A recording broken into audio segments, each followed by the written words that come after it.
Just finished doing the oil drain on this 105 series. It's just had the turbo system installed. Just run down, I guess, one of the main reasons why people do this sort of stuff. We put a lot of turbos on here at Berrima Diesel. That's to get more air to the engine. We go around to the injector side. We've got 6 injectors and we've got an injector pump down there.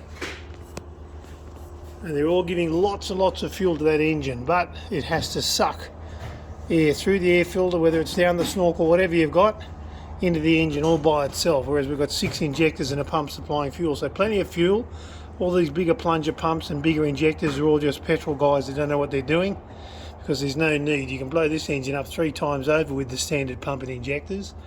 Once the turbo goes on, that's where all the problems do start, because people touch things too much and turn up too much fuel, and of course go, wow, it's going like a rocket, and then all of a sudden it goes bang. So put on a turbo, set the fuel loadings very, very, very simply and not over the top, and your thing will last a very long time. We're going to get about a 40% torque gain out of this when we finish today.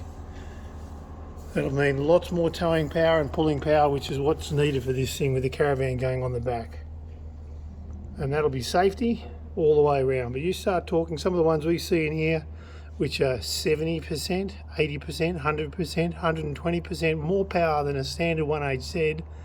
And of course, what are they in here for? Diagnostics, because they're starting to run hot and eventually play up.